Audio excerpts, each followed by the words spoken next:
자, 민수기 30장 같이 시작하도록 하겠습니다. 앞서 민수기 27장부터 29장까지 모든 챕터들은 율법을 업데이트하는 곳이라고 말씀을 드렸어요. 민수기의 특징이 뭡니까? 이스라엘 민족의 광야 여정을 소개하는 기록이기도 하지만 동시에 앞서 시내 광야에서 시내산에서 주어진 율법들을 이제는 이게 38년, 39년의 시간이 흐른 뒤에 이제 거의 출애굽 2세대로 멤버들이 바뀌면서 하나님께서 모압 평야에서 이전에 가르쳐준 율법을 다시 새롭게 업데이트하는 시간으로 이 민수기의 곳곳에 그런 내용들을 심어 놓았다고 말씀을 드렸습니다. 그래서 민수기 27장은 여자들이 받는 상속에 대해서 업데이트했습니다. 그 전에 시내 광야에서 선포된 이 율법에는 이 부분에 대해서 누락이 되어 있어요. 없었어요. 그런데 이번 민수기 27장에서는요, 약 38년에서 39년의 시간이 흐른 뒤에 실제적인 문제가 생겼잖아요. 슬로보앗의 5명의 딸들이 이제 가나안 땅에 들어가기 앞서서 자기의 모든 그 친척들은 땅 분배를 하는데 가만히 보니까 땅 분배의 기준을 보니까 자기들에게는 땅이 주어지지 않잖아요. 아버지가 죽고 자기들은 남자 형제가 없고 여자 형제만 있는데 이러다가는 아버지의 이름이 지어질 것 같아요. 그래서 이 문제를 가지고 모세에게 이 문제를 해결해 달라고 요청했고, 모세는 이 문제를 가지고 하나님께 나아갈 때 하나님께서 새롭게 대두되는 형제 없이 남자가 죽었을 때, 아버지가 죽었을 때, 딸들만 남았을 때 이런 경우는 어떻게 하냐 하는 그 문제를 가지고 하나님께서 이전에는 말씀하지 않는 새로운 율법, 보완된 율법, 업데이트된 율법을 말씀해 주셨습니다. 그게 여자 상속법이고요. 그 여자 상속법의 결과가 36장에 펼쳐지게 됩니다. 그래서 지난번에 27장 할 때 36장까지 한꺼번에 제가 같이 다뤄드렸던 것입니다. 이어서 28장부터 29장 지난주에 했던 건데 이 부분은 여호와의 절기들에 관한 이야기들을 다시 한번 하나님께서 업데이트해 주셨습니다. 특히 여호와의 7대 절기에 대해서 집중적으로 다루고요. 그 전에 매일마다 드리는 상번제부터 시작해서 두 번째 매주마다 드리는 안식일, 또 매월마다 드리는 월상 예배, 그리고 7대 절기 모두 10가지의 절기들에 대해서 모아딤에 대해서 다시 한번 하나님께서 율법을 업데이트 시켜 주십니다.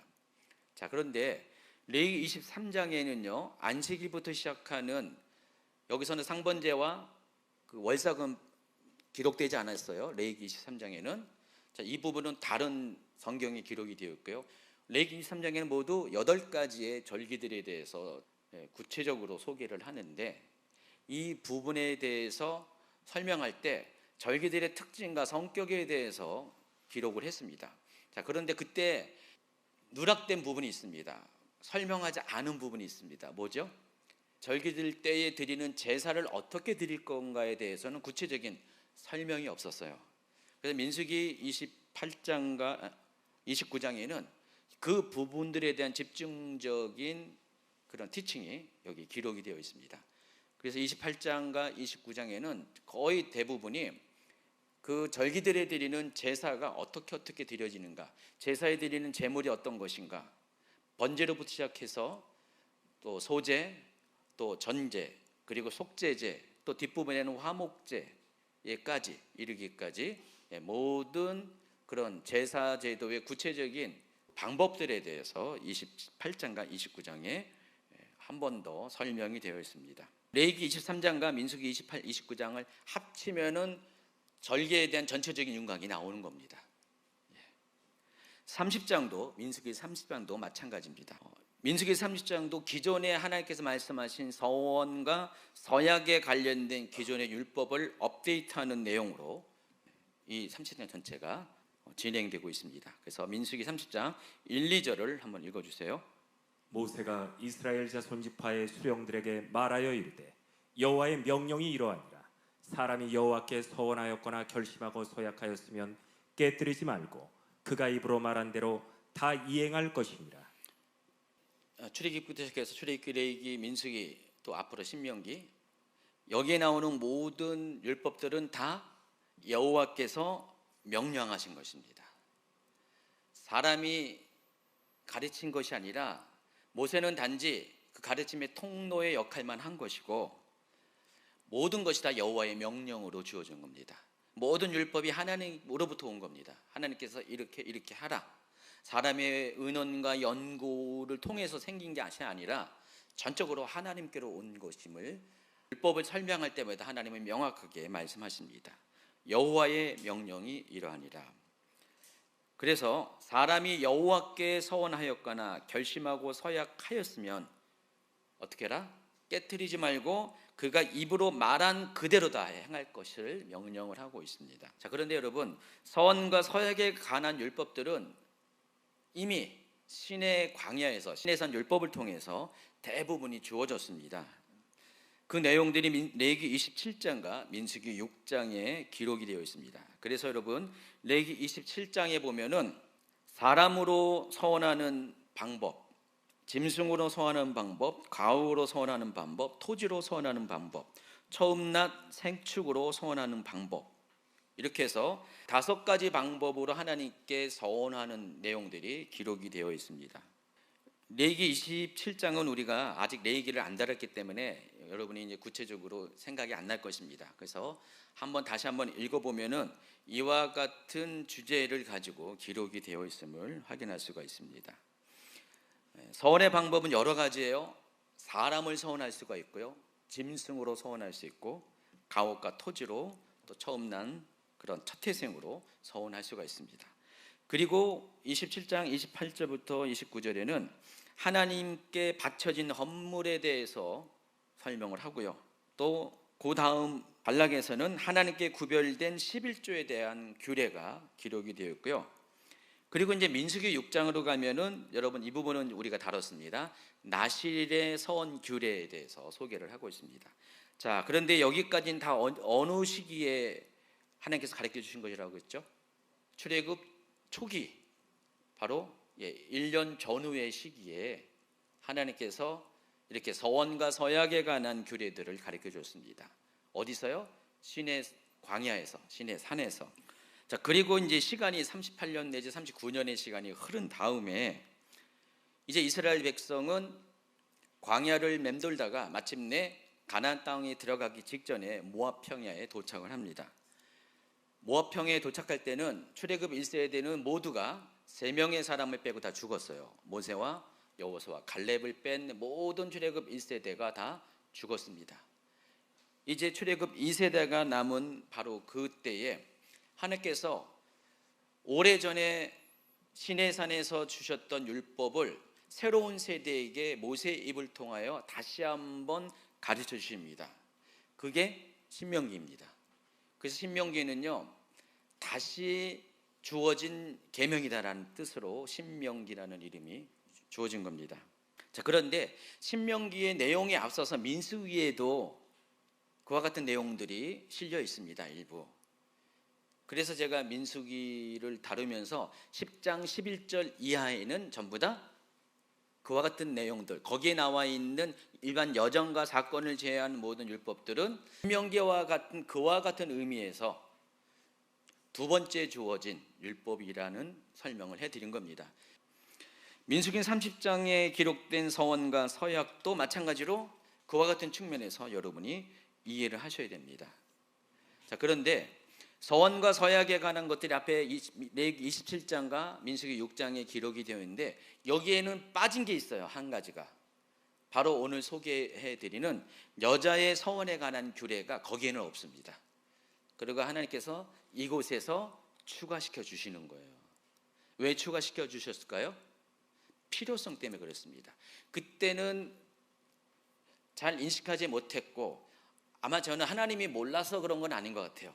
그 시대의 사람들, 출애굽 1세대 사람들에게는 아직 이해되지 않는 내용이기 때문에 하나님은 시간이 한참 지난 다음에 일종의 100가지의 율법이 있으면은 하나님께서 90 몇 가지는 그 시내산에서 다 가르쳐 주시고요, 나머지 몇 가지는 남겨두었다가 새로운 세대가 등장하면서 그들이 이해할 수 있는 상황이 될 때 나머지를 그때야 비로소 공개했다라고 보고 있습니다. 다 여자 상속법도 그런 것이고 지금 여자의 서원에 관한 규례도 마찬가지입니다. 공교롭게도 여자 상속법, 여자의 서원에 관한 규례 전부 다 그때는 다 누락된 거네요. 지금 새로운 세대에 이르렀을 때 비로소 처음으로 꺼내서 언급하는 내용이라는 것을 여러분이 아시기 바랍니다. 그래서 신의 광야에서 율법이 주어질 때 이 여자의 서원에 관한 것은 특정하여 다루지 않았다는 사실을 아시기 바라고, 그래서 그때는 다루지 않는 내용들을 이 민수기 30장에 집중적으로 설명을 하고 있습니다. 3절부터는 여자와 관련된 구체적인 서원과 서약에 관한 율법들이 등장합니다. 자, 그런데 그에 앞서서 2절에서는요 서원과 서약에 대한 대전제를 다음과 같이 먼저 선언합니다. 아까 읽어드렸지만 다시 한번 읽어주세요. 사람이 여호와께 서원하였거나 결심하고 서약을 하였으면 깨뜨리지 말고 그가 입으로 말한 대로 다 이행할 것이니라. 제가 밑줄 치고 하이라이트하고 또 주석도 달고 색깔도 바꾸고 이런 것들은 다 중요한 내용들이기 때문에 그렇게 한 겁니다. 그래서 사람이 누구한테 서원했다 그랬어요? 여호와께. 누구한테 결심하고 서약했다 그랬어요? 여호와께. 만약에 하나님께 서원과 서약을 했다면 절대로 깨트리지 말 것, 자기가 입으로 말한 대로 다 이행할 것을 전제로, 대전제로 3절 이하의 내용들이 이제 소개가 됩니다. 만약에 자기가 서원하거나 서약한 것에 대해서 입으로 말한 그대로 실행하지 않고 깨트리면 어떻게 되냐? 그게 하나님 앞에 죄가 됩니다. 그 전제를 가지고 들으셔야 돼요. 여러분, 하나님 앞에 뭔가 서원을 했다, 뭔가 서약을 했다, 자기가 말한 그대로 행하지 않으면 다 죄가 된다는 사실을 아시고 말씀을 들으시기 바랍니다. 자, 그러면은 첫 번째로 서원과 서약의 차이에 대해서 좀 아셔야 돼요. 제가 이제 이런저런 연구 것들을 쭉 살펴보니까 어떤 분은 서원과 서약을 이렇게 구분합니다. 서원은 하나님과의 관계에서 약속한 것, 서약은 사람과의 관계에서 약속한 것. 근데 아니에요. 왜냐하면 성경 구절이 뭐라고 했어요? 여호와께 서원하였거나 결심하고 서약하였으면 분명히 대상이 하나님께로 나오는데 어떤 분은 이것을 서원과 서약을 하나님과 사람으로 구분해서 이야기하는 분이 있더라고요. 그거 아닙니다. 서원이나 서약이나 둘 다 대상은 하나님이라는 사실을 아시기 바랍니다. 근데 서원은 뭐고 서약은 뭐냐? 같은 말의 반복이냐? 그게 중요한 거죠. 서원이라고 번역한 히브리어 네데르라는 단어는 약속을 의미하는데 일반적인 약속이 아니라 아주 강력한 약속, 적극적인 약속을 말합니다. 내가 너한테 정말 약속해, 굳건히 약속해 하면서 그냥 흘러가는 약속이 아니라 아주 명확한 약속을 말할 때 바로 이 네데르라는 단어를 사용합니다. 그걸 서원으로 번역을 한 겁니다. 자, 그런데 이 서약이라는 단어 쉐부아는요 맹세를 가리킵니다. 그래서 이 서원과 서약은요 약간의 뉘앙스의 차이가 있어요. 여러분, 그래서 이 네데르와 이 쉐부아 중에서 어떤 게 더 강한 결속력을 가질 것 같습니까? 당연히 약속보다는 맹세죠. 그래서 제가 그 표시를 했어요. 저렇게 표현했습니다. 서원보다 서약이 더 큰 개념이라는 사실을 아시기 바랍니다. 지금 하나님께 우리가 작은 서약을 할 수 있고요, 또 큰 맹세를 할 수가 있어요. 그렇게 구분하세요.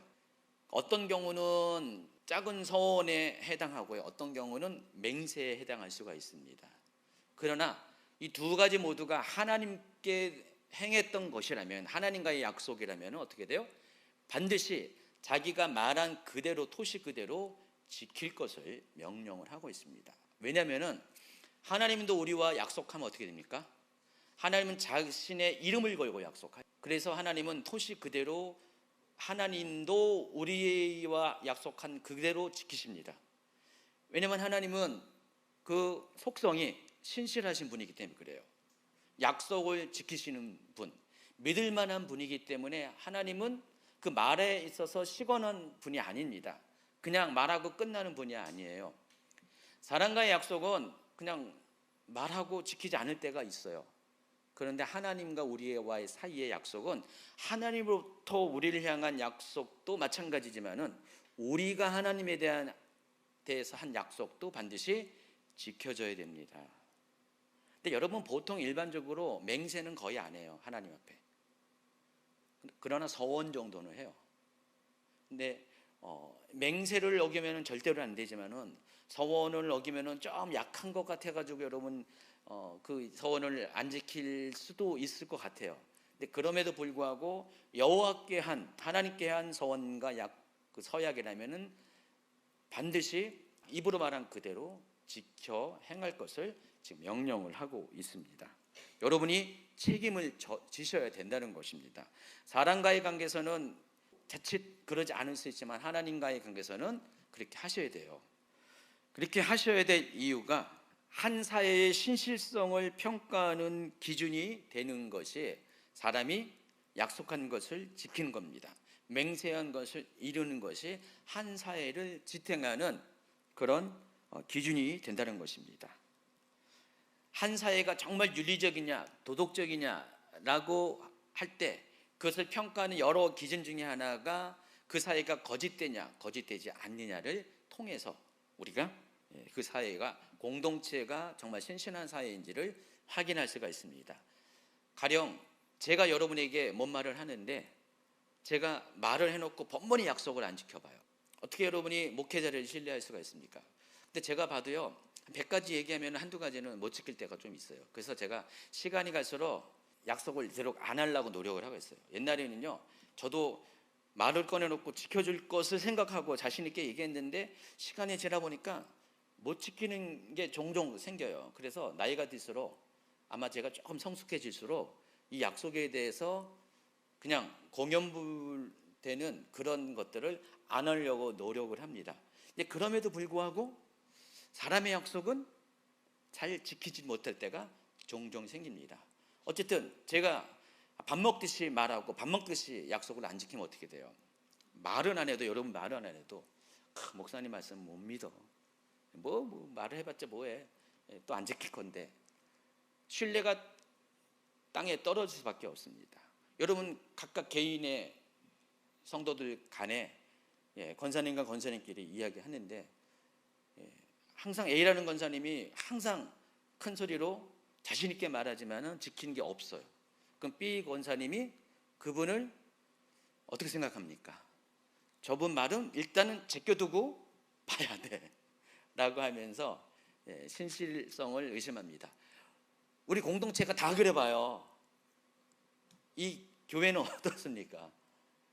누구도 믿지 못하는 하나님 외에는 믿지 못하는 그런 공동체가 됩니다. 당연히 이 공동체에 하나님이 약해질 수밖에 없어요.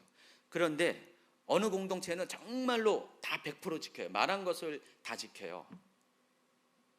A 권사님이 B 권사님이 말한 거는 무슨 일이 있더라도 지키려고 애를 씁니다. 서로가 이렇게 노력을 하고 이런 것이 공동체의 분위기가 되면 어떻게 됩니까? 이 공동체는 우리 교회는 정말 신실한 공동체가 됩니다. 그래서 어느 사회든지 가장 성숙한 공동체는 거짓이 없는 약속한 것들을 그대로 지키는 것입니다. 일반적으로 선진국과 후진국의 차이가 그런 것 같아요. 선진국은 약속을 잘 지켜요. 후진국은 약속을 안 지켜요. 몇 시에 식당 예약을 했는데 선진국은 딱 가요. 근데 후진국은 안 가. 빵꾸내요. 노쇼라고 하죠. 그렇게 하고 선진국은 몇 시에 차가 출발한다. 그럼 정확하게 차가 들어오고 정확하게 떠나요. 후진국은 가면 어떡합니까? 30분, 1시간 기다리는 게 예사입니다. 뭐 몇 시간 기다려서 사람이 오면 또 출발해요.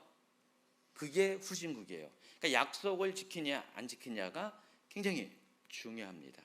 그게 선진국과 후진국, 또 선진된 공동체와 그렇지 못한 공동체를 판별하는 기준이 된다는 것입니다. 그런 면에서 고대로 가면은요, 고대는 대부분 선진국 형태보다는 후진국의 모습이 많이 있었습니다. 근데 그럼에도 불구하고 이스라엘 공동체는 그렇지 않습니다. 이스라엘 사회는 그때 당시 어느 다른 나라 민족보다 굉장히 선진적이었어요. 그래서 약속을 잘 지키는 그런 사회였습니다. 이스라엘 사회가 이렇게 약속을 잘 지키는 데는 그 근본적인 원인이 있습니다. 바로 이스라엘은 약속을 잘 지키는 신실한 하나님으로부터 모든 것을 배웠기 때문에 그렇다는 것입니다. 여러분, 그래서 기본적으로 하나님을 잘 믿는 사람은 약속을 잘 지켜야 돼요. 교회 다닌다고 하나님을 잘 믿는 게 아니에요. 겉으로는 잘 믿는 것처럼 보이지만은 약속을 안 지키면 그 사람은 신선한 사람이 아니에요. 사람과의 약속도 못 지키면서 어떻게 하나님과의 약속을 지킬 수가 있습니까? 그래서 여러분, 딴 거 여러 가지 많은 면에서 정말 그 성도의 신실성을 여러분이 분별할 수가 있는데, 약속을 잘 지키느냐 안 지키냐, 그거 하나만 봐도 정말 신실한 사람인지 그렇지 않은지를 여러분 충분히 판별을 할 수가 있습니다. 이스라엘은요, 하나님의 백성이잖아요. 하나님의 백성이기 때문에 하나님이 그러한 것처럼 그 백성도 같은 모습을 가지고 있어야 됩니다. 하나님이 신실한 것처럼, 약속을 지키시는 하나님인 것처럼 하나님의 윤리적 기준, 하나님의 도덕적 기준에 맞춰서 이스라엘도 그렇게 해야 됩니다. 왜냐하면 하나님께서 그와 같은 것을 요구하기 때문에, 바로 그와 같은 내용이 담긴 게 바로 서원과 서약에 관한 그런 가르침들입니다. 만약에 이와 같은 가르침이 없었으면은 이스라엘도 약속을 지키지 않는 민족이 되었을 거예요. 근데 하나님께서 계속해서 서원과 서약에 대한 약속들을 지킬 것을 명령했기 때문에 이스라엘 백성들은 하나님이 그러했듯이 이스라엘도 그렇게 될 수밖에 없었다는 것입니다. 그래서 이스라엘 사회에서 하나님과의 한 약속과 이 맹세, 그러니까 서원과 서약은 종교적인 의미를 갖고 있어요. 이게 신앙이에요. 하나님과 한 서원과 약속을, 서약을 지키는 것이 그들의 신앙이라는 것입니다. 뭐 예배만 신앙이 아니라 하나님과의 한 약속을 지키는 것도 신앙생활의 한 면이라는 것을 아시기 바랍니다. 특히 서약의 경우, 맹세의 경우는 더욱더 지켜야 될 의미가 있습니다. 레위기 19장은요, 소위 거룩법전이라고 불리는 아주 특별한 장입니다. 레위기 19장은요, 나 여호와가 거룩하니 너희도 거룩하라, 19장 2절에 그 주제를 가지고 19장 전체가 어떻게 하면은 거룩한 백성이 될 수 있는가를 율법으로 풀어놓은 게 레위기 19장입니다. 사람이 어떻게 하면 거룩해질 수 있는가, 여러 가지 쭉 나와요. 그 중에 하나가 맹세와 관련되어 있어요. 거짓으로 맹세하는 사람은 거룩하지 못한 사람이란 것입니다. 그러면서 뭐라고 했습니까? 내 하나님의 이름을 욕되게 하기 때문에 거짓으로 맹세하는 것이 거룩하지 못한 삶의 모습이라는 것을 말씀을 하고 있습니다. 여러분, 사람이 작은 맹세는 할 수가 있어요. 근데 맹세를 자꾸만 하다 보면은 지켜지지 못할 경우가 있죠. 그럼 어떻게 됩니까? 점점 그 맹세의 대상이 커져요. 나중에는 누구를 두고 맹세합니까? 하나님 이름, 하나님을 두고 맹세를 합니다. 처음에는 작은 자기 이름을 걸고 맹세하고요, 또 우리 아버지를 걸고 맹세한다. 그러다가 못 지키면은요, 야, 너 지난번에 네 이름 걸고 맹세했는데 안 지켰잖아. 아, 그래, 이번에는 아버지 이름 걸고 할게. 내가 정말 이 약속 안 지키면 나는 우리 아버지 아들이 아니라 누구 아들이라고요? 개의 아들이다. 개 뭐뭐 이렇게 끼가 나오잖아요. 내가 이번에 안 지키면 나는 우리 아버지는 소다 하면서 나는 누구누구다, 그렇게 말을 하잖아요. 또 안 지켰어요. 그럼 계속해서 맹세가 커지면서 끝끝내 어디까지 가냐? 특히 이스라엘 사회는 가장 크신 분이 하나님이기 때문에 하나님 이름이나 하나님 자체를 가지고, 그런데 작은 맹세도 안 지킨 사람이 큰 맹세를 지킵니까? 그럼 결국 어떻게 돼요? 그 사람이 하나님의 이름을 걸고 맹세를 하다 보면 그게 남발이 되면은 하나님의 이름이 욕되게 되죠. 이와 같은 거짓 맹세는 하나님의 이름을 욕되게 하기 때문에 결과적으로 하나님의 거룩이 훼손이 됩니다. 그래서 이 레위기 19장 12절에 거짓 맹세가 이 거룩하라는 하나님의 명령에 전격적으로 위반되는 행동이 되기 때문에, 그래서 어떻게 합니까? 아예 맹세 자체를 하지 말 것을 요구하는 것입니다. 서약을 하지 말라는 거예요, 여러분. 앞으로 여러분 여러분의 신실함을 증명하기 위해서는요, 어떤 경우로도 맹세의 맹자는 꺼내지도 마세요. 맹집사님 아시죠? 그 맹자가 아니죠? 맹집사님은 절대로 이름이 맹시라고 해서 맹세라고 말하지 마시기 바랍니다. 나는 준영아 너도 맹시니까 맹세를 절대로 하면 안 됩니다. 그렇다고 서씨가 서원을 하면 그것도 걸리네. 서씨 어디겠습니까? 서씨는 서원을 하면 안 되네요. 서씨와 맹시만 서원과 맹세라는 게 아니라 여러분 모두가 다 서씨와 맹세는 아니시라도 서원과 맹세는 웬만하면 하지 마세요. 특히 맹세는 절대적으로 하지 마세요. 그러나 서원은 할 수가 있어요. 서원은 할 수가 있습니다. 자, 서원에 관한 것들이 좀 이따 소개될 겁니다. 그래서 맹세를 지키지 못하면 반드시 하나님은 지키지 못한 사람들에게 귀책 사유를 물으십니다. 하나님의 이름을 가지고 맹세한 사람이 지키지 못하면 하나님의 이름이 거룩이 손상되기 때문에 하나님은 어쩔 수 없이 그 부분에 대해서 하나님의 개입을 하신다는 것입니다. 그래서 하나님께서는 사람이 함부로 서원 또한 서약을 남발하지 않도록 이것을 관리하는 장치를 만들어 놓으셨는데 그것이 제사 제도 안에 녹아져 있습니다. 바로 서원제라는 것입니다. 서원제는 화목제의 한 종류예요.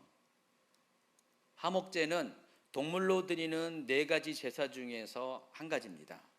동물로 드리는 4가지 제사가 번제, 속죄제, 속건제, 그리고 화목제죠.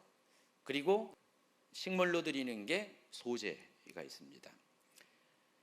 앞에 번제와 속죄, 속건제는 죄의 용서를 위한 제사라고 했어요.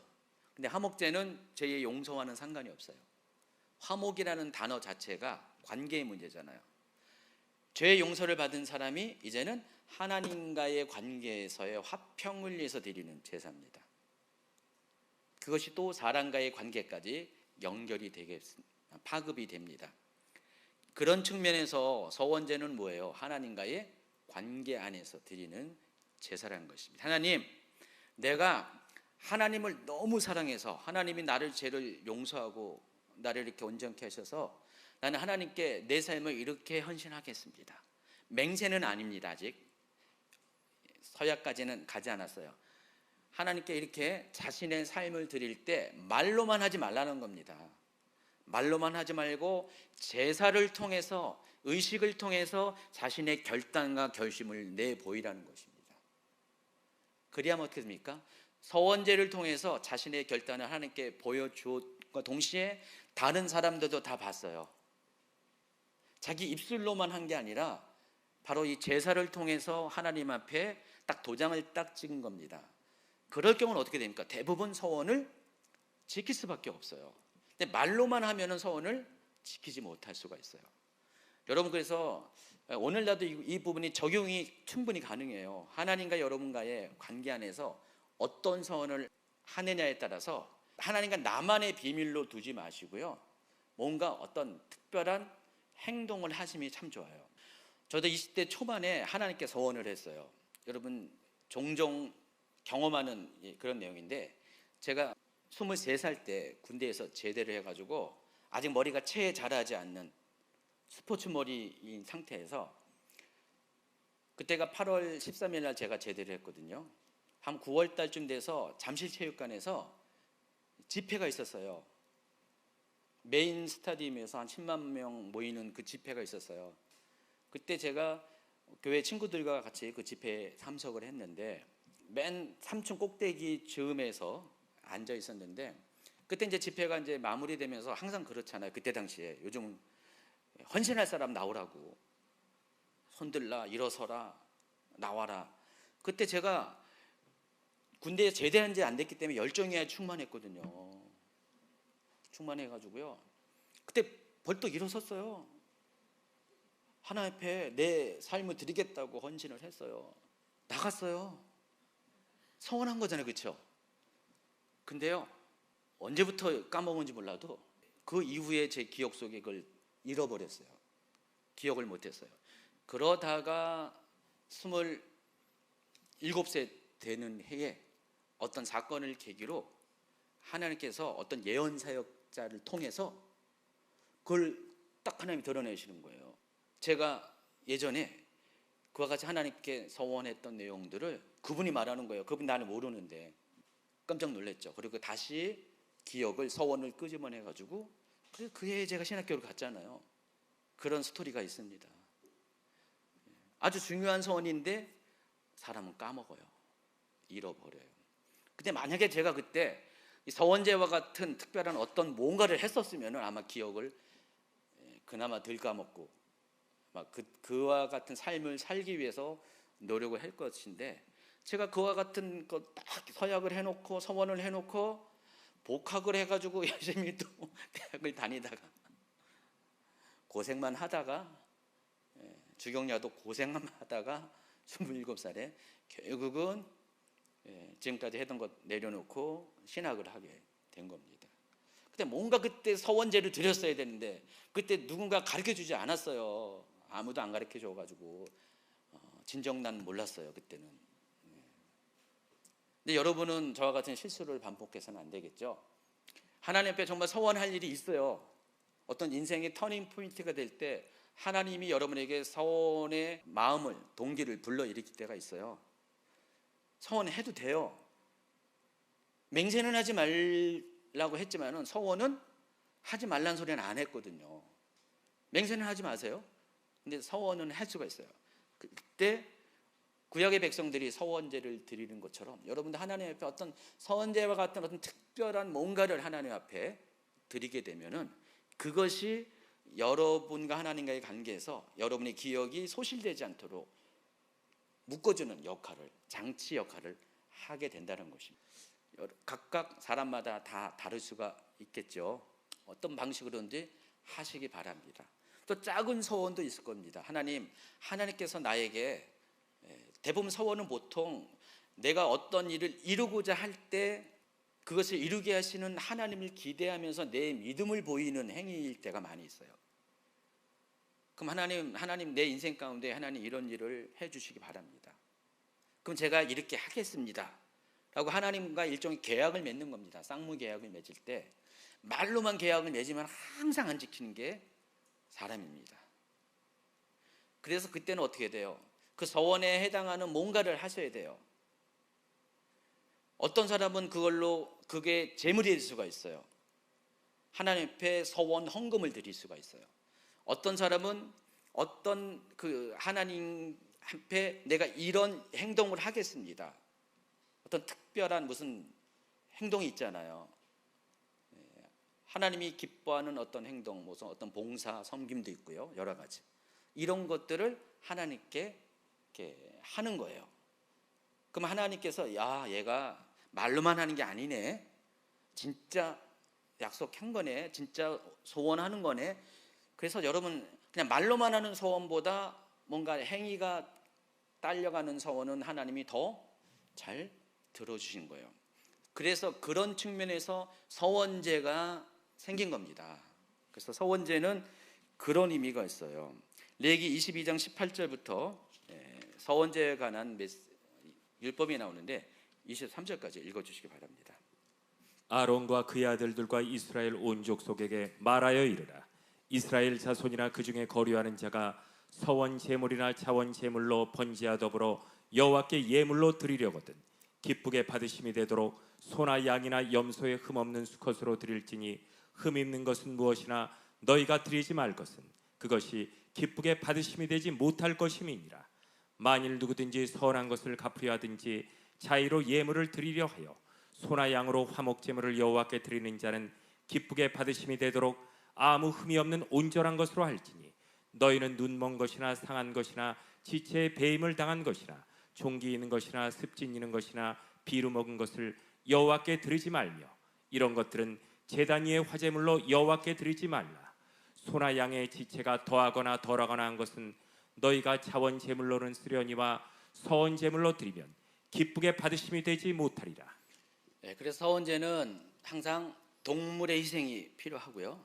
그리고 이 서원 제물로 드린 것은 화목 제물로 드려지기 때문에 번제와 같이 다 드려지는 게 아니라 이 화목 제물은 뭐죠? 남는 그 부위들이 있습니다. 그걸 가지고 이웃들과 함께 축제를 벌이게 되죠. 그와 같은 방식으로 하라고 했습니다. 그런데 23절에 보니까 소나 양의 지체가 더하거나 덜하거나 한 것은 너희가 자원 제물로는 쓰려니와 서원 제물로 드리면 기쁘게 받으심이 되지 못하리라 그랬습니다. 자, 하나님께 드려진 제물의 특징 중에 하나가 뭐죠? 흠 없는 것을 드려야 돼요. 근데 여기 보니까 흠이 있는 것도 드릴 수가 있다라고 했습니다. 근데 이것은 하나님께 드려지는 게 아니라 결과적으로 서원 제물이 아니라 자원 제물로 사용된다. 그러니까 분리가 되는 거. 흠 있는 것은 자원 제물, 흠 없는 것은 서원 제물. 그래서 자원 제물은 어떤 대가를 바라는 맹세 없이 자발적으로 드리는 그 제물일 경우는 자원 제물이고, 어떤 목적을 가지고 하나님께 요구하는 것일 때는 마음이 확 쏠려야 되기 때문에 그 제물을 선택할 때도 완벽하게 흠이 없는 걸로 드려야 한다는 것입니다. 그 차이가 있어요. 또 서원과 관련된 것 중에 하나가 사람을 서원할 때가 있어요. 사람을 드리기로 자신이 될 수도 있고 뭐 다른 사람이 될 수도 있고, 이럴 경우는 사람을 죽여서 희생제물을 드릴 수가 없잖아요. 이때는 어떻게 해요? 속전의 개념처럼 사람이 어떠하냐에 따라서 또 숫자에 따라서 돈으로 환산해서 하나님께 드립니다. 그 내용이 레위기 27장 2절부터 쭉 8절까지 나와 있는데, 여기 보면은요, 혹 여러분이 오해할 수가 있는 게 남자와 여자, 또 건강한 사람과 건강하지 못한 사람, 어른과 아이에 있어서 그 속전의 수량의 차이가 납니다. 남자가 여자보다 훨씬 더 많아요. 그래서 이런 걸 보면은 우리가 이제 성경에 대해서 잘 이해하지 못하면은 성경의 그 정신과 하나님이 말씀하신 거에 대한 근본적인 그 동기를 잘 이해하지 못하면은 이거 남녀 차별이네. 하나님 이거 뭐 남자와 여자가 값어치가 다르네요. 보세요. 20살부터 60살까지 남자, 가장 건강한 남자죠. 성소의 세겔로 은 50세겔. 근데 여자면 그 값을 30세겔, 20세겔 차이 나잖아요. 보통 30세겔은 그때 당시 노예 한 사람의 몸값이에요. 노예 한 사람의 몸값인데, 여자는 그냥 그 수준에서 하는데 남자는 그보다 더 20세겔이 더 많아요. 이렇게 하니까 남녀 차이별이 있는 것처럼 보이는데 알고 보면 그런 게 아니에요. 바로 이 기준은 그 노동력에 따라서 결정이 되는 겁니다. 20살부터 60살까지의 남자가 가장 일을 많이 하는 남자고요. 노동력이 가장 강하고, 여자는 상대적으로 떨어지잖아요. 그 분량에 맞게끔 서원에 해당 속전의 값어치가 다르다는 것을 아시기 바랍니다. 제가 아까 맹세를 하면 안 되지만은 서원을 할 수가 있다고 했죠. 서원을 하기 위해서는 그냥 말로만 하지 말고 서원제를 드리면서 하라고 말씀을 드렸어요. 자, 그럼에도 불구하고 서원을 못 지킬 경우가 있나요, 없나요? 사람인지라 있을 수밖에 없죠. 그럴 경우 어떻게 됩니까? 서원을 못 지키면 어떻게 돼요? 죄를 지은 거기 때문에 죄에 대한 대가를 치러야 되잖아요. 그렇죠? 그럼 어떻게 그 대가를 치르냐? 죄를 지은 거기 때문에 어떻게 돼요? 죄에 대한 속량을 필요로 하는 제사를 드려야 돼요. 그래서 속죄제를 드립니다. 서원을 만약에 지키지 못하면은 속죄제를 지킵니다. 여러분, 속죄제와 속건제가 있는데 똑같이 자범죄와 관련된 그런 범죄를 속량하기 위해서, 대속하기 위해서 드리는 제사가 속죄제와 속건제입니다. 번제는 원죄에 대한 문제라고 했고요. 그러면 속죄제와 속건제의 차이가 뭐라고 했습니까? 여러분 다 알죠? 속죄제는 알지 못하고 죄를 지었을 때, 알긴 알되 어쩔 수 없이 부득이하게 죄를 지었을 때, 그와 같은 죄를 속량하기 위해서 속죄제를 드려요. 근데 속건제는요, 알면서 또 자기가 그것을 충분히 죄를 지을 수 않게끔 자기가 결단할 수도 있는데, 의지가 발동할 수 있음에도 불구하고 일부러 그 죄를 범했을 때, 그때는 속건제를 드려야 된다고 그랬어요. 속죄제와 속건제는 그래서 제물의 종류가 차이가 있습니다. 당연히 속건제가 제물이 더 많습니다. 죄의 무게가 더 크기 때문에. 자, 서원을 지키지 못하는 경우는 대부분 어떻게 해요? 서원을 딱 해놓고 그때부터 일부러 자기가 그냥 대놓고 앉습니까? 여러분, 가령 하나님 앞에 내가 30일 금식하기로 작정을 했어요. 그래서 서원제를 드리는 개념이 금식 헌금을 하는 겁니다. 어떤 분들은 이렇게 30일 동안 금식하면서 보통 30일은 안 하죠. 21일, 많은 분이 40, 또 7일, 열흘, 뭐 3일 뭐 이렇게 하고, 아니면 30일 하더라도 뭐 아침 금식, 뭐 점심 금식, 이렇게 끼니 금식도 하기도 하고요. 다양한 방식의 금식을 합니다. 금식을 할 때 어떤 분들은 서원제를 드리듯이 매번 금식할 때마다 매일매일 하나님께 헌금을 드리는 분이 있어요. 작은 액수더라도 하나님께 헌금을 드림으로써 그것과 같이 금식이 갑니다. 그러면 여러분 이제 지키는 거에 있어서 여러분의 의미가 더 부여되는 거예요. 그게 서원제의 의미예요. 근데 그렇게 하다가 금식을 27일쯤 돼가지고 너무 힘들어가지고 못해. 3일 남았어. 이대로 있다가는 죽을 것 같아. 막 정신이 막 해롱해롱 돼가지고 갑자기 정신이 혼미해가지고 먹을 게 눈에 보였는데 순간적으로 자기도 모르게 그냥 탁 먹은 거예요. 어떡하지 이거? 어떻게 해요, 여러분? 금식 다시 해야 돼요. 안타깝게도 금식 다시 해야 돼요. 27일까지. 왜냐하면 자기가 하나님께 서원을 한 거기 때문에.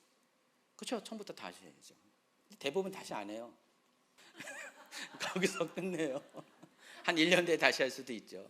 뭐 3일 정도는 다시 하는데 30일까지 했다가 27일에 끝냈다고 다시 하는 한 번도 못 본 것 같아요.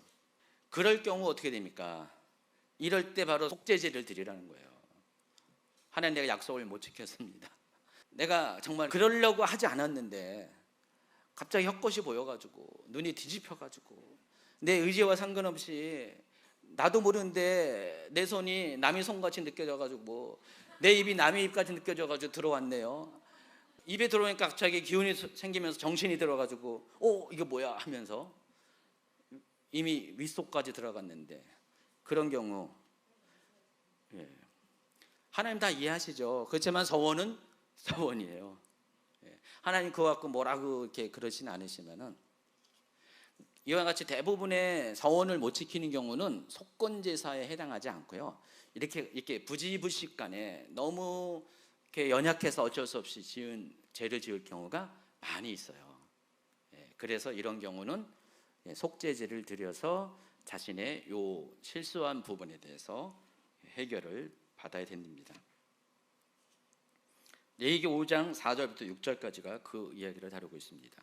만일 누구든지 입술로 맹세하여 악한 일이든지 선한 일이든지 하리라고 함부로 말하면, 그 사람이 함부로 말하여 맹세한 것이 무엇이든지 그가 깨닫지 못하다가 그것을 깨닫게 되었을 때에는 그 중 하나에 그에게 허물이 있을 것이니, 이 중 하나에 허물이 있을 때에는 아무 일에 잘못하였노라 자복하고 그 잘못으로 말미암아 여호와께 속죄제를 드리되 양떼 암컷 어린 양이나 염소를 끌어다가 속죄제를 드릴 것이요 제사장은 그의 허물을 위하여 속죄할지니라. 지난주 절기 제물에 대해서 소개한 것처럼 대부분의 속죄제는 염소가 사용된다는 사실을 아시기 바랍니다. 여기는 암양도 포함되어 있어요. 암양 또는 염소, 대부분의 속죄제는 염소와 관련이 있다는 사실을 아시기 바랍니다. 그런데 제가 아까 경고했듯이 아직 본론에 안 들어갔는데 서론 하는데 벌써 1시간이 다 됐네요. 제가 저를 못 믿는데 여러분 어떻게 저를 믿을 수 있습니까? 그래서 제가 미리 얘기했어요. 얘기했으니까 뭐 이렇게 부당한 거 아닙니다. 지금부터는 이제 본론에 대해서, 그래도 뭐 다 합쳐서 4페이지밖에 안 돼요. 이렇게 많지 않으니까 한 20분 안에 끝나도록 하겠습니다. 3절부터 소개된 내용은 이와 같은 이 서원제에 대한 기초적인 전제를 가지고 이 서원과 서약의 주체가 누구냐에 따라서 그에 대한 책임이 주어지는 율법을 소개하고 있습니다. 특히 여기에서는 여성이 하는 서원을 집중적으로 소개합니다. 제가 말씀드린 것처럼 앞에 시내산 율법에서는 서원에 관한 전반적인 것을 다뤘다면은 모압 평야에서 율법은 그때 다루지 못한 부분들을 특화돼서 다루는데, 그것이 여성이 하는 서원에 관한 것입니다. 자, 결혼 전의 서원, 결혼 전의 서원과 결혼 후의 서원으로 이 민수기 30장은 양분이 됩니다. 여자가 결혼하기 전에 서원 또는 서약을 했을 때, 그러니까 약속이나 맹세를 했을 때 그것에 대한 책임은 아버지의 권한 아래 둡니다. 이게 단락의 핵심적인 내용이에요. 그래서 서원에 대해서 반응하는 아버지의 태도, 행동에 따라서, 결정에 따라서 그 책임 소재가 누가 책임을 지는가가 결정이 되는 것입니다. 당사자의 책임도 있지만은, 그러나 결혼 전의 여자인 경우는 아버지의 책임이 훨씬 더 큰 거예요. 자, 30장 3절부터 5절까지 읽어주세요. 또 여자가 만일 어려서 그 아버지 집에 있을 때에는 여호와께 서원한 일이나 스스로 결심하려고 한 일이 있다고 하자 그의 아버지가 그의 서원이나 그가 결심한 서약을 듣고도 그에게 아무 말이 없으면 그의 모든 서원을 행할 것이요 그가 결심한 서약을 지킬 것이니라. 그러나 그의 아버지가 그것을 듣는 날에 허락하지 아니하면 그의 서원과 결심한 서약을 이루지 못할 것이니 그의 아버지가 허락하지 아니하였은즉 여호와께서 사하시리라. 자, 여기 보면은 여자가 만일 어려서 그 아버지 집에 있을 때, 이것은 뭐예요? 아직 결혼하기 전입니다. 이스라엘 여자들은 몇 살에 결혼했을까요? 시대마다 조금씩 차이가 있는데, 이때 당시에는 13살 전후, 12살에서 14살 사이에 결혼을 했다고 합니다. 남자들은 20 전후 해서 대부분 결혼 연령이 그때쯤 돼서 결혼을 했어요. 이때 당시에. 남자는 20살이면 이제는 청년이잖아요. 성년입니다. 물론 13살부터 율법을 마쳤기 때문에 성년식을 해서 성년으로 인정하지만은 육체적으로는 20살 정도 돼야지 이제 성년이라고 볼 수가 있죠. 아직 13살은 어려요. 근데도 결혼을 합니다. 근데 더군다나 아직 아버지 집에 있을 때는 13살도 안 될 때잖아요. 아무리 나이 많이 먹어도 13살. 보통 10살 전후로 했는데 그 꼬맹이 여자애가 갑자기 뜬금없이 하나님 앞에 서원이나 서약을 해버리는 거예요. 그럴 경우 어떻게 되냐, 이해하시겠어요? 그런 상황을 이야기하는 것입니다. 그때 아버지가 자기 딸이, 어린 딸이 서원이나 서약을 하는 것을 들었어요. 그럼 아무 말이 없잖아요. 그럼 어떻게 돼요? 서원은 유효한 겁니다. 진행이 돼요. 하나님 앞에 약속이 이루어지게 된다는 것입니다. 그래서 그와 같은 서원은 반드시 약속을 지켜야 되는 거예요. 그런데 그의 아버지가 딸이 서원하는 걸 들었어요. 근데 이 서원이 말도 안 돼. 있을 수 없는 서원을 하는 거예요. 가령 어떤 게 좋을까요? 이 딸이 10살 먹은 딸이, 하나님, 제가요 1년 안에 제가 아직 어린데도 불구하고 성년이 할 수 있는 뭔가를 하겠다고 하는 거예요. 그게 뭔지도 몰라. 애가 아직 어려가지고. 근데 아빠가 딱 옆에 들으니까 이거는 얘가 뭘 모르고 막 하는 거예요. 그러면 야, 그거 아니지, 그건 아니지. 네가 뭘 안다고 그런 서원을 해? 그건 안 돼, 하지 마. 그렇게 말을 했어요. 입으로는 이 여자애가 하나님께 뭔가를 하겠다고 서원을 했는데 아버지가 그걸 듣고 이건 아니지라고 그렇게 선언을 해버리면 그 서원은 무효가 되는 거예요. 그 서원을 결국은 못 지킬 건데 안 지켜도 죄가 되지 않는다는 것입니다. 근데 아버지가 보기에 허무맹랑한 서원일 수도 있는데도 불구하고 그것을 그냥 아무 말도 안 했다. 브레이크를 걸어주지 않았다. 그러면 그 서원은 그대로 진행이 되는 거예요. 그리고 못 지키면은 그 서원에 대한 죄를 묻게 된다는 것입니다. 그 얘기하는 거예요. 아주 심플하죠? 이와 같은 규정이 있는 이유가 있습니다. 자, 이 부분은 어떤 거냐면은 대부분 이와 같이 황당무계한 서원인 경우는 아버지가 정상적인 아버지인 경우는 브레이크를 걸 수밖에 없잖아요. 남이 딸이 아니고서야 자기 친딸이 그런 황당무계한 서원을 하나님께 드리면은 당연히 브레이크를 걸 수밖에 없어요. 그래서 보통 아버지가 허락하는 서원인 경우 어떻게 됩니까? 실현 가능성이 있는 서원일 경우 그 딸이 이 서원을 통해서 더 신앙적으로 성숙해질 수가 있다면은 아빠가 괜찮네, 너는 할 수가 있어 라고 생각하면은 그 서원에 대해서 동의를 해주는 거예요. 그럼 어떻게 됩니까? 서원을 통해서 잘못된 서원은 서원하지 못하도록 딸을 보호할 것이고 아버지의 권위가, 그리고 좋은 서원이면은 이 딸이 성장하고 성숙하는데 그 서원이 촉매제가 될 수가 있을 거예요. 그렇죠? 이해하시겠어요? 예.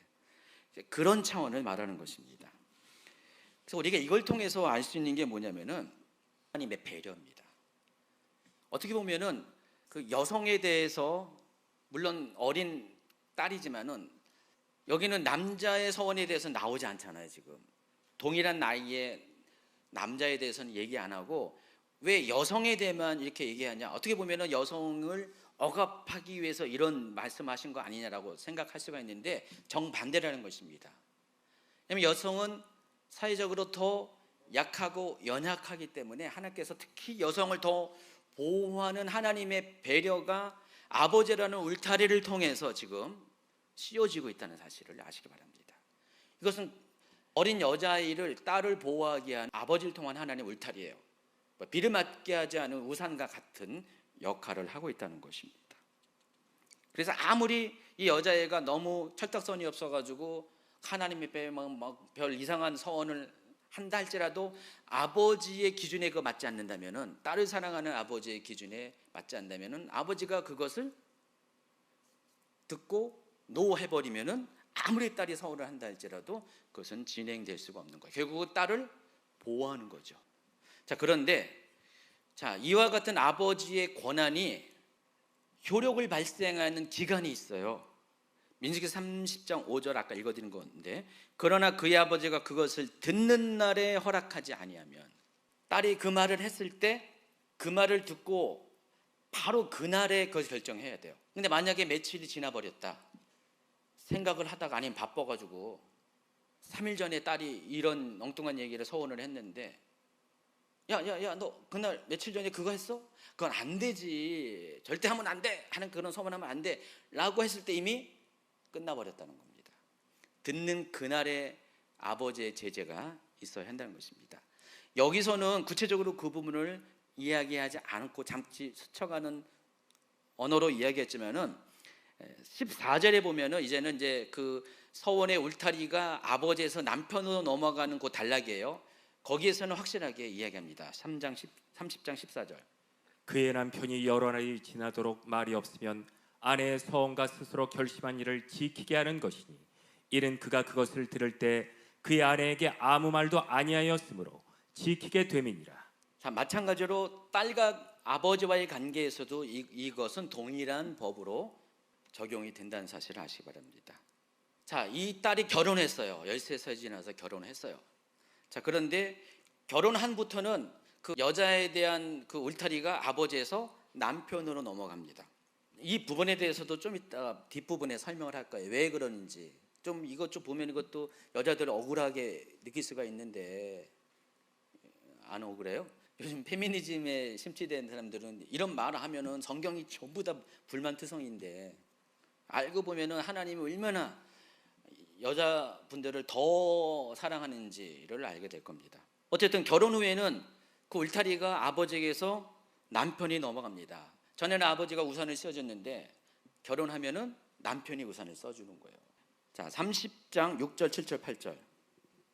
또 혹시 남편을 맞을 때 서원이나 결심한 서약을 경솔하게 그의 입술로 말하였으면, 그의 남편이 그것을 듣고 그 듣는 날에 그에게 아무 말이 없으면 그 서원을 이행할 것이요 그가 결심한 서약을 지킬 것이니라. 그러나 그의 남편이 그것을 듣는 날에 허락하지 아니하면 그 서원과 결심하려고 경솔하게 입술로 말한 서약은 무효가 될 것이니 여호와께서 그 여자를 사하시리라. 대상만, 울타리의 대상만, 우산을 들어준 대상만 아버지에서 남편으로 바뀌었습니다. 근데 지금 이것은 그 아내가 결혼 전에 했던 서약에 관한 거예요. 결혼 전에 했던 서약을 결혼한 다음에 남편이 들었을 때 듣는 그 시점을 통해서 앞전에 아버지가 딸에게 했던 방식과 동일한 방식으로 남편이 이 서약에 대한, 서원에 대한 그 울타리로서 최종적인 책임을 갖게 된다는 것입니다. 그 얘기를 하는 것입니다. 그래서 아버지와 남편에게 종속되는 것처럼 보이지만은 거꾸로 바라보면은 연약한 여성을 보호하기 위한 하나님의 배려라는 것. 결혼 전에는 아버지가 울타리가 되고 결혼 후에는 남편이 울타리가 되어서 그 시대 당시에 이스라엘 사회만뿐만 아니라 근동의 모든 나라에서 여성들의 인권이 완전히 보호받지 못하는 그때에 유독 이스라엘에서는요, 여성의 인권이 하나님이 그 배려를 통해서 보호받고 있다는 사실을 아시기 바랍니다. 자, 이제는 결혼 후의 서원에 관한 율법이 등장합니다. 9절부터 쭉 나오는데 먼저 9절을 한번 보겠습니다. 9절 읽어주세요. 과부나 이혼당한 여자의 서원이라 그가 결심한 모든 서약은 지킬 것이니라. 과부나 이혼당한 여자 특징이 뭡니까? 싱글이라는 사실입니다. 다 뭐예요? 이걸 현대 표현으로 말하면은 돌아온 싱글, 돌싱 여자가 서원을 하게 되면은요, 어떻게 되냐? 그가 결심한 모든 서약은 지킬 것이다라고 명령을 하고 있습니다. 이스라엘에서는요, 여자의 권리가 제한되어 있어요. 고대 이스라엘에서는요. 그래서 우리나라도 비슷하잖아요.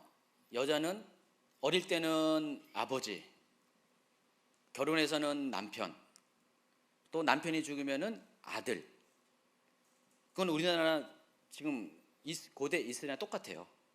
같은 방식으로 그렇게 했습니다. 근데 그게 지금 기준으로 보면은 굉장히 여성들에게 불쾌감을 주지만은 그때 당시 기준으로는 그럴 수밖에 없는 게 여자는 스스로 보호할 수가 없어요. 그때 당시에는 스스로. 항상 뭔 일이 생기면, 전쟁이나 뭔 일이 생기면은 제일 피해 보는 게 여자와 어린아이거든요. 그렇기 때문에 그 여자를, 아버지와 남편과 아들은 그 여자를 보호해야 될 의무가 있는 거예요. 그래서 하나님께서 이와 같은 방식으로 여인을 보호하기 위해서 이와 같은 주변의 아버지나 남편과 아들을 통해서 평생토록 여자의 보호자가 되게 했습니다. 그런데 가부나 이혼당한 여자가 다른 것은 그와 같은 보호를 받아요. 다른 모든 면에서는요. 근데 서원의 경우는 당사자가 책임지라는 거예요. 왜냐하면 이건 하나님과의 개인적인 관계이기 때문에. 다른 모든 것들은 그와 같은 법칙의 그 관습법에 적용을 받지만은 서원인 경우는 혼자 된 과부나 이혼당한 싱글로 있는 돌아온 싱글들은 하나님과의 서원의 문제는 반드시 자기 자신이 본인이 책임을 지라라는 것입니다. 그리고 나서 이제 결혼한 여자의 서원에 대해서 10절부터 쭉 나와요. 부녀가 혹시 그의 남편의 집에서 서원을 하였다든지 결심하고 서약을 하였다 하자, 그의 남편이 그것을 듣고도 아무 말이 없고 금하지 않으면 그 서원은 다 이행할 것이요 그가 결심한 서약은 다 지킬 것이니라. 그러나 그 남편이 그것을 듣는 날에 무효하게 되면 어쩌고저쩌고 그쩌고 이렇게 하면은 시간 관계상 이 내용을 쭉 보면은 앞에 아버지와 딸과의 관계에서의 내용과 동일해요. 울타리만 바뀌는 거예요. 우선만 바뀌는 겁니다. 아버지에서 남편으로. 그리고 마지막 페이지 보면 남편이 아내에 간 서원 내용을 듣고 침묵 또는 부인하고 있다가 얼마간의 시간이 흐르면은 그것을 하나님은 인정한 것으로 본다는 것입니다. 그래서 그 서원은 번복할 수가 없다라는 거예요. 근데 만약에 남편이 아내가 한 서원에 대해서, 그러니까 결혼 후에 한 서원입니다. 서원에 대해서 그날 듣고 깜빡하고 있다가 며칠 뒤에 당신 며칠 전에 뭐 서원을 했지? 그러면 안 되는데, 그거 안 되는데 하면서 뒤늦게 말한다고 해서 번복이 안 돼요. 대신에 그 책임을 누가 짓냐? 남편이 지라는 거예요. 말하지 않은 남편이, 제재하지 않은 남편. 15절. 그러나 그의 남편이 들은 지 얼마 후에 그것을 무효하게 하면 그가 아내의 죄를 담당할 것이니라. 아버지의 경우는 딸의 죄를 담당하지 않았는데 남편의 경우는 아내의 죄를 담당하라 그랬습니다. 참 합리적인 것 같습니다. 그만큼 남편은, 특히 또 아버지든 딸과 아내의 울타리 역할을 하면서 또 그들의 삶을 어떻게 보면 통제할 수 있는, 조정할 수 있는 권리가 주어지는 동시에 의무도 함께 담당하는 측면에서 아내의 잘못에 대한 책임을 져야 한다는 그와 같은 메시지라는 것입니다. 하나님의 법은요 굉장히 공평하고요 정확하십니다. 자, 이처럼 여인의 서원 또는 서약은 결혼 전에는 아버지가, 그리고 결혼 후에는 남편이 그것에 대한 연대 책임을 진다는 사실을 아시기 바랍니다. 그 30장 16절은 이렇게 말씀하면서 30장을 마감합니다. 이는 여호와께서 모세에게 명령하신 규례니 남편이 아내에게 아버지가 자기 집에 있는 어린 딸에 대한 것이니라. 결론입니다. 지금까지 한 모든 내용들은 남편이 아내에게 아버지가 자기 집에 있는 어린 딸에 대한 것이다라고 이야기하고 있습니다. 그래서 결론적으로 제가 총정리하면서 이와 같은 규례가 생긴 이유가 있습니다. 이게 이제 땅 분배와 기업으로 나누어지는 땅 분배와 연관돼서 여러분이 이걸 이해하셔야 돼요. 이스라엘은요, 여자에게는 땅이 상속되지 못한다고 그랬어요. 그러나 예외적으로 슬로보아스의 딸들의 건의에 의해서 여자에게도 땅이 상속되었습니다. 그러나 전제 조건이 있습니다. 다른 지파나 가문으로 시집가면 안 돼요. 반드시 자기 집안사람하고만 결혼을 해야 돼요. 그리함으로써 그 기업으로 주신 경계가 딴 지파로, 딴 가문으로 넘어가지 않고 끝까지 유지될 수 있도록 하나의 사회적인 시스템입니다. 제가 말씀드렸죠. 무려 1000년의 세월 동안 이게 지켜졌다고. 그렇죠? 1000년의 세월 동안 이게 지켜졌어요. 하나님께서 이와 같은 땅을 기업으로 주신 이유가 지파와 각 가문에게 대대손손 이어지는 유업으로 주는 이유가 모든 사람이 공평하게 살기 위해서 그랬습니다. 땅이 지나치게 치우치지 않도록. 시간이 지나가면서 땅을 사고 팔다 보면 어떤 사람은 부자하게 되고 어떤 사람은 땅이 없는 가난한 사람이 되잖아요. 그래서 이스라엘은 모든 사람이 땅을 소유할 수 있게끔 하기 위해서 어떤 상황 가운데서도 그것을 위해서 어쩔 수 없는 선택이 뭐냐? 여자가 땅을 소유하지 못하게 한 겁니다. 왜냐하면 여자가 땅을 소유하면 결혼하면 시집가면 그 집 땅이 되거든요. 우리가 겉으로 이해하면 여성에 대한 불합리한 거 아니냐, 여성에게 왜 상속권을 주지 않냐라고 하지만은 상속권은 조긴 줬어요. 다만 아들이 없는 경우를 한정지어서 줬습니다. 그것도 결혼의 조건이 각 가문의, 자기 가문의 남자에게 결혼하는 겁니다. 그렇게 함으로써 이 1000년 동안 이 기업이 유지됐습니다. 근데 만약에 여자에게 땅을 주고 여자가 시집을 가고 다른 지파, 다른 가문에 시집가면 완전히 이게 엉망진창이 되기 때문에, 그래서 어쩔 수 없는 하나님의 고육지책이라는 것입니다. 그러다 보니까 사회적 약자가 발생합니다. 이스라엘에서 가난한 사람은 모두 내종녀라고 했어요. 아직 상속권을 받지 못하는 어린아이, 아빠가 죽었는데 아이가 아직 성인이 되지 못하면 땅에 대한 소유권을 갖지 못합니다. 그 동안은 다른 형제나 친척이 대신해서 그 땅을 관리합니다. 그리고 성인이 될 때 그 아이에게 비로소 땅이 상속됩니다. 또 여인에게는 땅이 상속되지 못해요. 그래서 남편이 죽었는데 아이가 지금 10살이다. 그 여자는 과부인데 그 여인이나 아들이나 땅을 상속받지 못해요. 근데 아들이 13살이 딱 되면은 그때 상속받아서 그걸 가지고 어머니를 봉양할 수가 있어요. 그래서 과부나 어린아이, 그리고 땅을 소유하지 못한 사람이 다른 데서 온 다른 나라 사람, 외국인, 또 다른 지방에서, 다른 지파에서 온 타향인, 이 네 종류의 사람들은 땅을 소유할 수 없기 때문에 가난할 수밖에 없습니다. 그래서 하나님께서는 그 중에서 이 여인을 보호하기 위해서 여러 가지 부대적인 율법을 만들어 주십니다. 그 중에 하나가 오늘 말씀드린 서원과 서약에 관한 규례라는 것입니다. 자, 그래서 이것은 하나님께서 그와 같은 약자인 여인을 보호하기 위한 울타리라는 사실을 아시기 바랍니다. 자, 이것이 시내산 율법에서는 없었어요. 그러나 이제 모압 평야에서 이제 땅 분배가 이루어지는 그 가나안 땅에 가까운 그때쯤 돼서, 그때는 말씀하지 않은, 어쩌면 말씀할 필요가 없었던 그때 상황에서는 그것을 지금에 와서 다시 한번 보완하면서 추가하는 그런 내용으로 기록된 게 민수기 30장이라는 것입니다. 이게 하나님과의 관계 안에서 이와 같은 여인의 서원과 서약이 나중에는 인간과 인간 사이에서, 사람 사이에서도 동일하게 적용이 됩니다. 그래서 여인은 하나님으로부터 보호받을 뿐더러 다른 사람으로부터도 사람과의 관계 안에서도 보호받는 대상으로 인식이 됩니다.